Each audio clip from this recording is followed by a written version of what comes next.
started the day earlier today to get some editing work done, and it was really productive.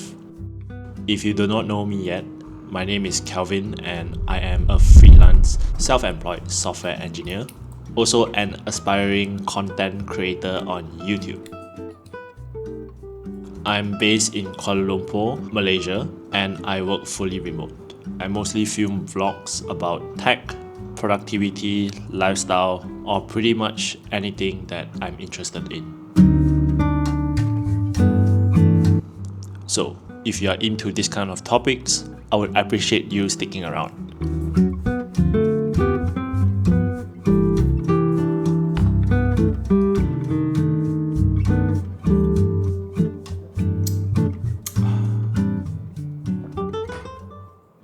In this video, I'll be sharing some of my experience and tips on how to become a freelancer. The tips that I am about to share, regardless of your industry or background, whether you are software engineering, in photography, videography, or any other skill sets that may be valuable.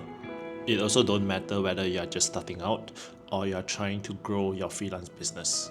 I'm no expert or anything, just sharing based on my own personal opinion, and if my advice is able to help anyone here on their journey, I feel like I've done my part. Before we dive into the how, I think there is one more question that we need to address. Why do you want to be a freelancer? Knowing the why is extremely important because being a freelancer is actually not as easy as many think, especially if you are relying freelancing as your main source of income, especially in the beginning where you are just starting out.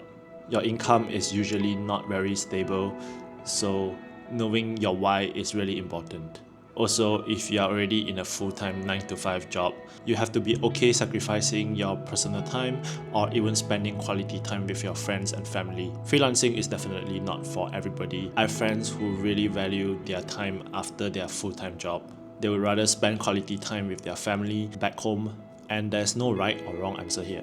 But if you are still here sticking around watching this video, I'm sure you must have a reason deep down to want to start freelancing. I've been freelancing for about 2 years now, and I think having a strong why is really important. I cannot stop emphasizing it because it has helped me tremendously.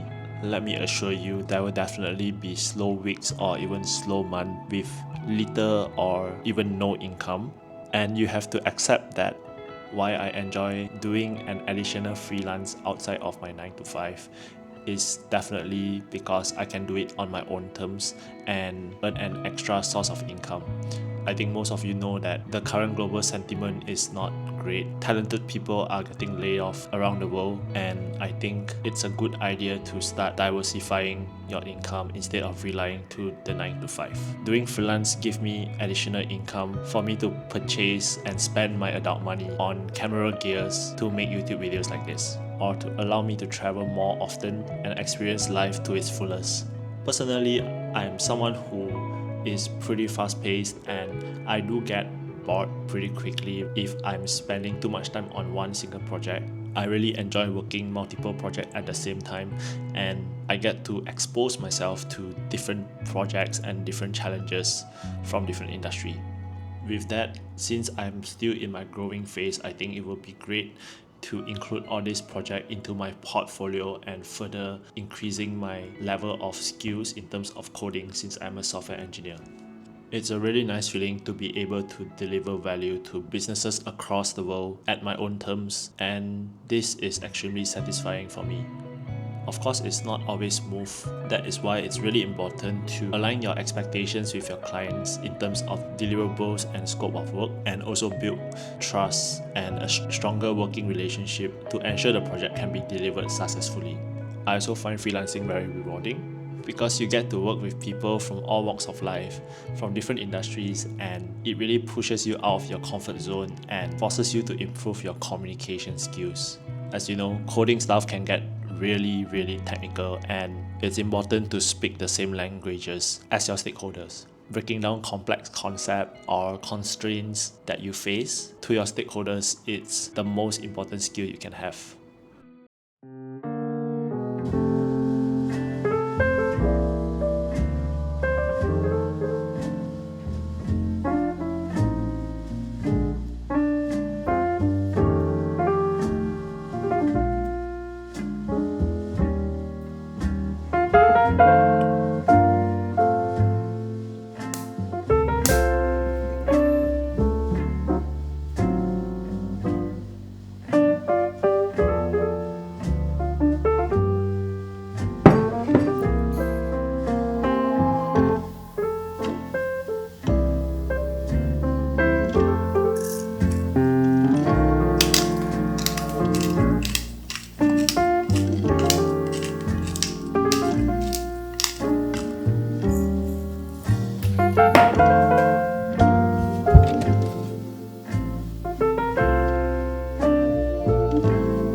Now that we are clear with the why, let's discuss how do you get a freelance gig.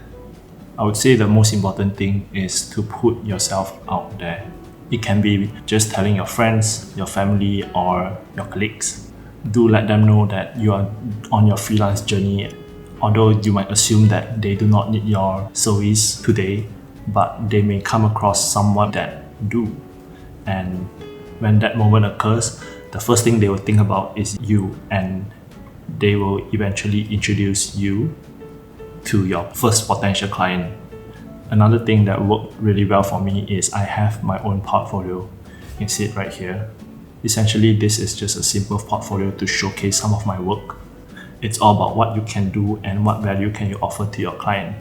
If you are just starting out, do not complicate things. You do not need a website. A portfolio can come in different formats, such as a PDF or PowerPoint slides, whatever that makes sense in your career.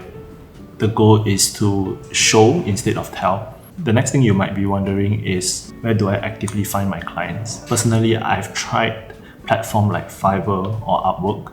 At least for web development, it's a price war in these platforms, so it didn't work out for me. But I think it depends on the niche as well. I have some amount of success with Reddit and Twitter. What I did was following some of the subreddits such as co-founder, entrepreneur, and some of them have really good ideas. I found out that this founder was looking for somebody who know how to code. So what I did was I dropped them a DM and also attached my portfolio. To those who are already freelancing, let me know down in the comment section how are you getting your leads, as well as what service are you providing as a freelancer. Remember to subscribe, and I will see you on the next one.